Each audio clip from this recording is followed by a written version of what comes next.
Hello दोस्तों, कैसे हैं आप सब। आपका स्वागत है रजनी साहित्य अकादमी में। अगर आप मेरे चैनल पर नए हैं तो सबसे पहले सब्सक्राइब कीजिए, बेल आइकन जरूर प्रेस कीजिए, जिससे मेरा जो भी नया वीडियो आए उसका नोटिफिकेशन आपको सबसे पहले मिले। तो मित्रों, आज हम एमपी टेट 2018 का जो पुराना पेपर है उसको लेकर आए हैं, जो 2018 में हुआ था। आज हम उसके 20 प्रश्न करेंगे। और अगर आप एमपी टेट वर्ग ए की का एग्ज़ाम देने जा रहे हैं तो उसका एग्ज़ाम 2023 या 24 में हो सकता है। तो आप अपना मूल्यांकन इस पेपर के द्वारा ज़रूर कर सकते हैं और अपना सिलेबस के द्वारा कवर कर सकते हैं। आप देख सकते हैं कि इस पुराने पेपर में जो सिलेबस में जो पूछा गया था, किस टॉपिक में सबसे ज़्यादा प्रश्न पूछे गए हैं, उसके अकॉर्डिंग आप अपनी तैयारी कर सकते हैं। तो हम पहला प्रश्न इसमें देखते हैं। इसमें पैराग्राफ दिया हुआ है, आप इस पैराग्राफ को बड़े ध्यान से पढ़िए और फिर इसका आंसर लगाइए। तो हम पढ़ते हैं, मानव समाज की विभिन्न समस्या को सुलझाने के लिए हर युग में अनेक विचारक होते रहे हैं, परंतु उनका प्राय आर्थिक, सामाजिक, राजनीतिक ही रहा है। तो उनका प्राय क्षेत्र क्या रहा है? सामाजिक, आर्थिक और राजनीतिक। गुरु गोविंद सिंह जी ने मनुष्य जीवन के आंतरिक और बाह्य पक्ष के समन्वित विकास के साथ साथ साहित्य और संस्कृति को भी महत्व दिया है। गुरु गोविंद सिंह के रूप में हमें भक्ति, शक्ति, सरस्वती के पवित्र संगम का साक्षात्कार होता है। तो मित्रों, हमने ये पैराग्राफ पढ़ लिया है। आप इसका आंसर अब लगाइए। मैं प्रश्न पढ़ देती हूँ। अन्य विचारकों के क्या क्षेत्र रहे हैं? जो अन्य विचारक थे उनके क्या क्षेत्र रहे हैं? मनुष्य जीवन के आंतरिक और बाह्य पक्ष, इनमें से कोई नहीं। उनका क्षेत्र प्राय आर्थिक, सामाजिक और राजनीतिक ही रहा है। साहित्य और संस्कृति, तो इसका क्षेत्र पूछा है विचारक, अनेक विचारक ये लिखा है आपके सामने। इसमें पूछा है अन्य विचारक, प्राय क्षेत्र लिखा है, तो ये लिखा है सामाजिक, आर्थिक, सामाजिक और राजनीतिक। तो इसका सही आंसर है तीसरा नंबर का।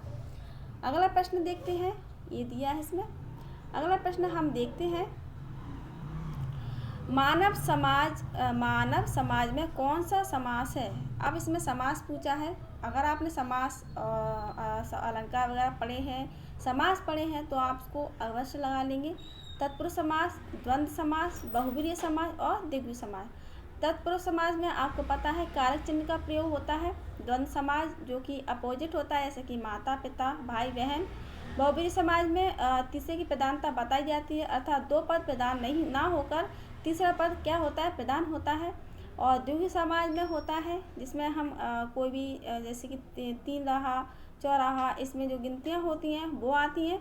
तो आपको इसमें आप पता ही होगा कि इसका आंसर सही क्या है। मानव और समाज, यानी कि इसमें सही आंसर है तत्पुरुष समास। अगला प्रश्न है, ये तत्पुरुष दिया है। अगला प्रश्न इसमें पूछा है, आर्थिक, सामाजिक, राजनीति में कौन सा प्रत्यय प्रयुक्त हुआ है? प्रत्यय पूछा है। इसमें पैराग्राफ पढ़ने की आवश्यकता नहीं है, केवल इसमें ये आर्थिक, सामाजिक और राजनीति दिया है, इसका इसमें प्रत्यय क्या है ये पूछना है। अगर आपको पता हो प्रत्यय का कहाँ लगता है, आगे लगता है, पीछे लगता है, तो आप इस प्रश्न को अवश्य कर लोगे। तो एक प्रत्यय या एक प्रत्यय या फिर का प्रत्यय। तो आर्थिक, सामाजिक और राजनीतिक, तो इसका सही आंसर एक प्रत्यय इसमें लगा होगा। अगला प्रश्न है, उपयुक्त अवतरण का उचित शीर्षक बताइए। पैराग्राफ ध्यान से पढ़ने के बाद आपको इसका आंसर बहुत जल्दी आसानी से मिल जाएगा। गुरु गोविंद सिंह और समस्याएं। गुरु गोविंद सिंह, गुरु गोविंद जी की देन। गुरु गोविंद सिंह के रूप में हमें भक्ति, शक्ति और सरस्वती के दर्शन होते हैं या साक्षात्कार होते हैं। तो इसका सही आंसर आप बताइए क्या है? तो इसका सही आंसर है गुरु गोविंद जी की देन, जो कि इसमें गुरु गोविंद सिंह को ये पैराग्राफ पूरा गुरु गोविंद सिंह के रूप में ही इनके जो कि इनका क्षेत्र था, इन्होंने क्या माना था, संस्कृति के महत्व को किस प्रकार समझाया था। तो ये इसका पूरा पैराग्राफ गुरु गोविंद सिंह को ही समर्पित है। तो इसका सही आंसर है गुरु गोविंद सिंह की देन। अगला प्रश्न है, इसमें जो 5 प्रश्न है वो कैंसिल दिया हुआ है, पर इसका आंसर जो कैंसिल है इसका जो अतिथि का सत्कार ना करे उसे क्या कहेंगे। तो इसका आंसर आप मुझे कमेंट बॉक्स में ज़रूर बताएं कि जो अतिथि का सत्कार ना करे उसको क्या कहते हैं। अतिथि तो जो आता है उसको बोलते हैं अमर्यादित आतिथ्य या आतिथ्य। तो क्या है इसका सही आंसर, आप मुझे कमेंट बॉक्स में ज़रूर बताएं। अगर नहीं पता है तो भी बताएं, जिससे मैं आपको सही आंसर बता दूंगी। इसमें आतिथ्य दिया है, तो अब इसको आपको पता ही होगा इसका सही आंसर क्या है। और अगला हम प्रश्न पढ़ते हैं। रोबहु में सब मिली आवो भात आई, आहा भारत दुर्दशा देखी न जाई। तो ये जो किसकी पंक्तियां हैं, रामधारी सिंह दिनकर की, भारतेंदु हरिश्चंद्र की, श्रीधर पाठक की, ब्रजदास रत्नाकर की। तो इसका सही आंसर है भारतेंदु हरिश्चंद्र।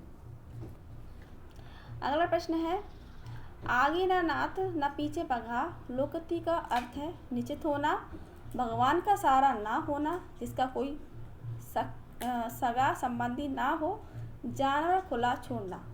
तो इसका सही आंसर है जिसके आगे नाथ ना पीछे पगा, जिसके आगे पीछे कोई ना हो, या अर्थात इसका अर्थ है जिसका कोई सगा संबंधी ना हो। अगला प्रश्न है, ये प्रश्न मोस्ट इम्पोर्टेंट है और कई परीक्षाओं में पूछा गया है, एमपी टेट में भी पूछा गया है और पूछा जा सकता है, इसको ध्यान रखना। सन 1936 में प्रगतिशील लेखक संघ की स्थापना और प्रथम अधिवेशन किस शहर में हुआ है, लखनऊ में, भोपाल में, दिल्ली में या फिर बेंगलुरु में। तो ये प्रश्न नेट में भी पूछा गया है कई बार, तो मोस्ट इम्पोर्टेंट प्रश्न है ये। तो इसका सही आंसर है लखनऊ।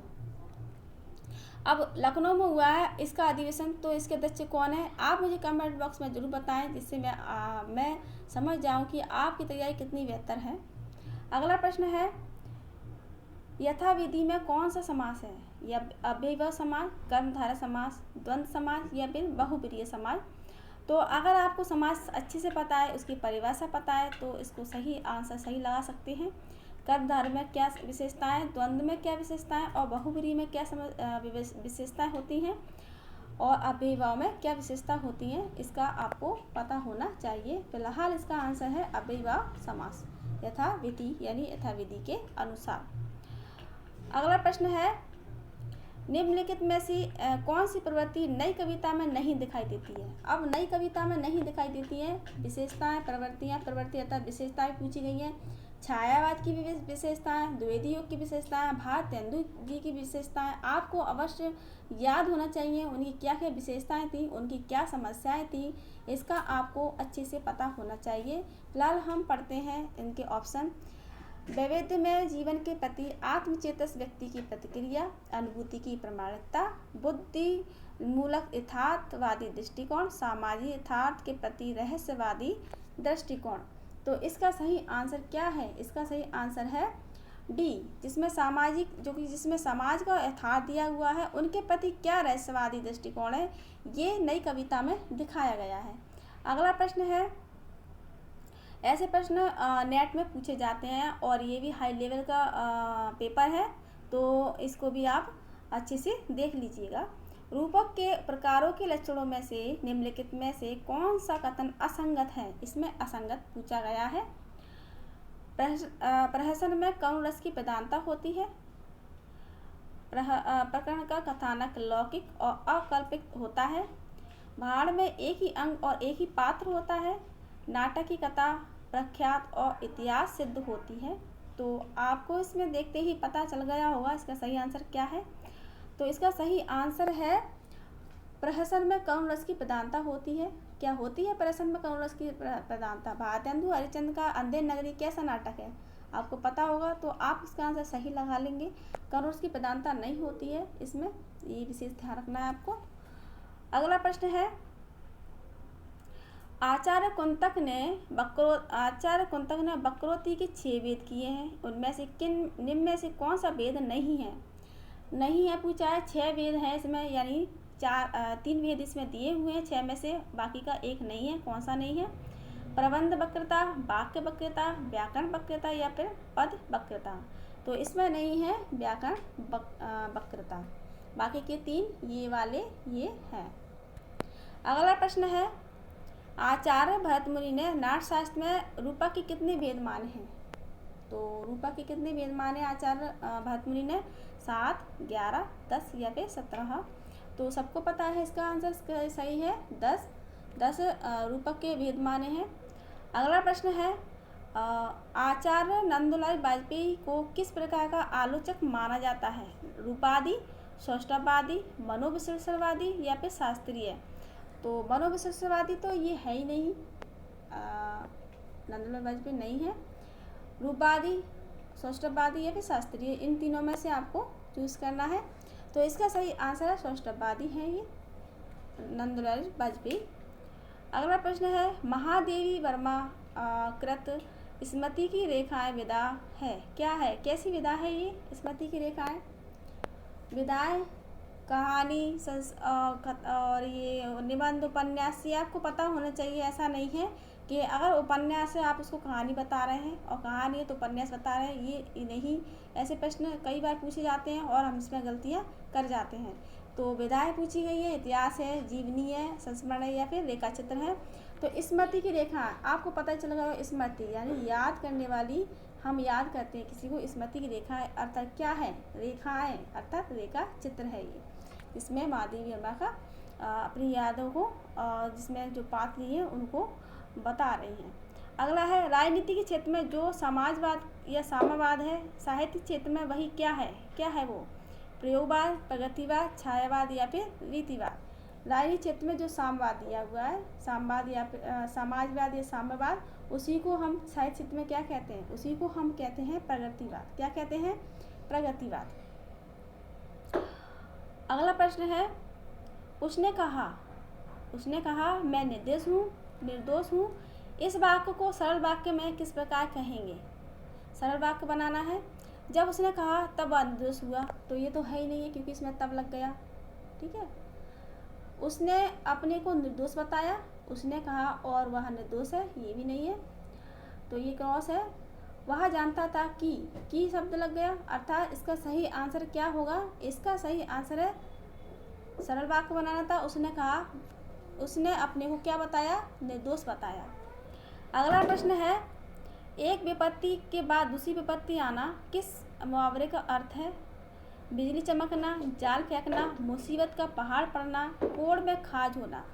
तो जब एक मुसीबत के बाद दूसरी मुसीबत आती है उसको बोलते हैं कोड़ में खाज होना। ठीक है। कोड़ तो पहले से है ही है, उसमें खाज और हो गई, तो अर्थात पहले जब उसकी विपत्ति थी, अब उसके बाद उसको दूसरी विपत्ति हो गई, अर्थात हम पहले से परेशान थे, अब उसके बाद दूसरी परेशानी आ गई, तो ये एक के बाद दूसरी विपत्ति आना मुहावरा था। अगला प्रश्न है, हम खा चुके, इनमें से कौन सा वाक्य है? हम खा चुके, प्रश्न वाक्य, विधि वाक्य, आज्ञा वाक्य या फिर निषेध वाक्य? हम खा चुके, तो इसमें क्या है? विधि वाक्य। विधि है, खा चुके, वह खा चुका। प्रश्न वाक्य प्रश्न चिन्ह लग जाता है, आज्ञा में आज्ञा दी जाती है, निषेध में नकारात्मक शब्द आ जाता है।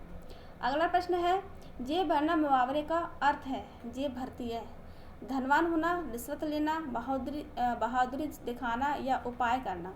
तो जेब भरती है तो क्या होता है? रिश्वत लेते हैं, अपनी जेब भर ली उस ऑफिसर ने, उसको क्या बोलते हैं? जेब भरना। तो मित्रों ये थे हमारे 2018 के MP टेट के प्रश्न 20। बाकी के 20 प्रश्न हम कल करेंगे। आप मेरे साथ बने रहिए, वर्ग 1 की तैयारी करते रहिए। और मेरी क्लास यह प्रश्न कैसे लगे, मेरी क्लास कैसी लगी, आप मुझे कमेंट बॉक्स में ज़रूर बताएं। अपना फीडबैक ज़रूर दें। वीडियो को अंत तक देखने के लिए बहुत बहुत आभार।